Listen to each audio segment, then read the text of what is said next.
नमस्कार दोस्तों, मैं नितेश बिरला आप सभी का इस वीडियो में स्वागत करता हूं।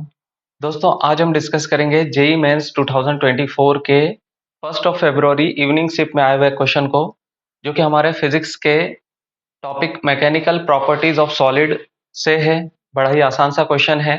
पहले क्वेश्चन को समझते हैं और फिर किस कॉन्सेप्ट पर यह बेस्ड है उसको समझते हैं और फिर इसके सॉल्यूशन के लिए आगे बढ़ते हैं।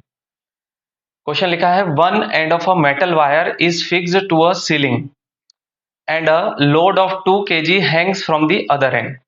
तो यहाँ पर क्वेश्चन में कहा गया है कि एक कोई वायर है जिसका एक एंड छत पर बांध दिया गया है, फिक्स कर दिया गया है, और 2 kg का कोई एक लोड उससे लटकाया गया है। A similar wire is attached to the bottom of the load, और जो लोड है उसके नीचे में एक और वायर उसी तरीके का वायर लगाया गया है। And another load of 1 kg hangs from lower wire, और इस लोअर वायर नीचे वाले वायर से भी एक 1 kg का लोड लटकाया हुआ है। The ratio of longitudinal strain of upper wire to that of lower wire will be.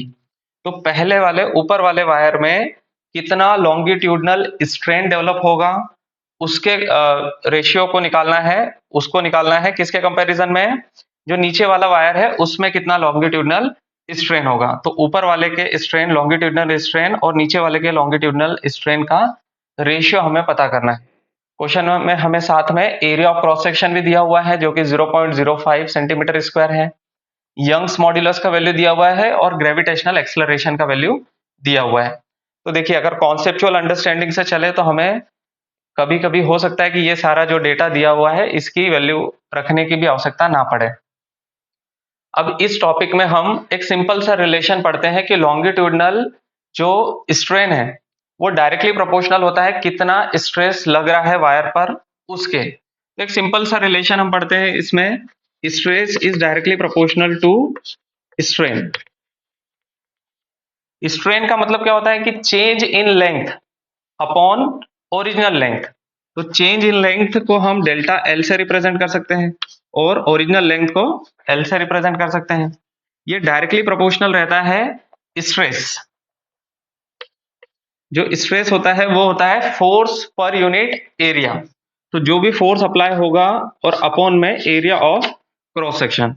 तो बस ये इतना सिंपल सा जो रिलेशनशिप है, इस रिलेशनशिप से हम इसका आंसर पता कर पाएंगे। तो सबसे पहले तो हम पता करते हैं कि ये जो दोनों वायर हैं इनमें क्या कुछ फोर्स लग रहा है, और यहाँ पर ये वायर है तो हम उसको टेंशन कहेंगे कि टेंशन इसमें कितना लग रहा है। तो देखिए, पहले ऊपर वाला वायर, तो ऊपर वाले वायर का टेंशन हमने T1 लिया। अब इस ऊपर वाले वायर पर ये दोनों ही लोड लगे हुए हैं, ये 2 kg का और ये 1 kg का। तो इन दोनों के कारण मिलकर के टोटल मास जो इस T1 वायर पर है वो हो गया 3 kg। और हम लोग वेट जो होता है वो निकालते हैं m इंटू जी से। तो अगर मास 3 हो गया, g का वैल्यू 10 दिया हुआ है, तो ये हो जाएगा 30 न्यूटन। तो T1 का वैल्यू हो जाएगा 30 न्यूटन। वैसे ही यहाँ नीचे वाले वायर में T2 जो लोड होगा, ये वायर है तो ये लोड को ऊपर की ओर खींच पा रहा है, तो टेंशन को हमने ऊपर की ओर डायरेक्ट किया हुआ है। और ये जो T2 लोड है, ये T2 जो टेंशन है वो नीचे वाले लोड 1 kg के ही कारण सिर्फ रहेगा। तो 1 kg के कारण रहेगा, तो हमने अभी जैसे मल्टीप्लाई करके पता किया वैसे ही पता करेंगे, तो ये हो जाएगा 10 न्यूटन। तो हमें पता चल गया कि ऊपर वाले वायर में टेंशन है 30 न्यूटन, नीचे वाले वायर में टेंशन है 10 न्यूटन, और ये है फोर्स। यही फोर्स के बराबर है F1 और F2 के बराबर। यही फोर्स तो लग रहा है उस वायर के ऊपर। उस वायर में जो तनाव आएगा या जो भी स्ट्रेन डेवलप होगा वो इन्हीं फोर्सेस के कारण होगा। अब हमें इन फोर्सेस से कंपैरेटिव उनके जो स्ट्रेन है वो निकालना है। तो स्ट्रेन ये पूरे को कहते हैं हम डेल्टा एल अपॉन एल। अगर ये पहले वाले वायर के लिए निकालेंगे तो यहाँ पर L1 और यहाँ पर L1 कर देंगे, और दूसरे वाले वायर के लिए करेंगे तो ये L2 L2 कर देंगे। और इसी को हमें कंपेयर करना है कि ये पहले वाले वायर का स्ट्रेन और अपॉन में दूसरे वाले वायर का स्ट्रेन। तो इसी को हम ऐसे भी लिख सकते हैं कि डेल्टा L1 अपॉन L1 और अपॉन में डेल्टा L2 अपॉन L2। तो ये पहले वाले का स्ट्रेन हो गया और ये दूसरे वाले का स्ट्रेन हो गया, इन्हीं का रेशियो हमें पता करना था। तो इस तरफ हम इसको लिख सकते हैं F1 अपॉन ए, और हमें कहा गया था कि सिमिलर वायर है। सिमिलर वायर है इसका मतलब area of cross section same है, तो नीचे हम लिखेंगे F2 बाय ए से ए चला जाएगा। हमें जब स्ट्रेन का रेशियो निकालना है कि पहले वाले वायर में क्या स्ट्रेन जनरेट हुआ अपॉन में दूसरे वाले वायर में क्या जनरेट हुआ, तो ये सिंपली आ जा रहा है F1 अपॉन F2 के बराबर। किसके बराबर आ जा रहा है? F1 अपॉन F2 के बराबर।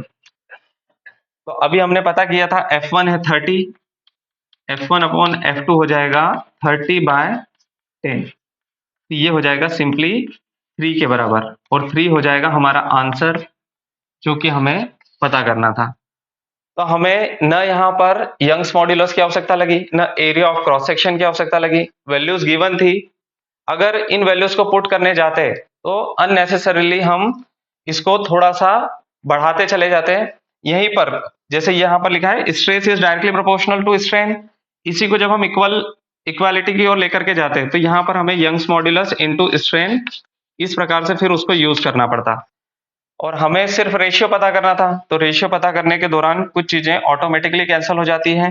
फाइनली हमें F1 बाय F2 से ही आंसर मिल सकता था।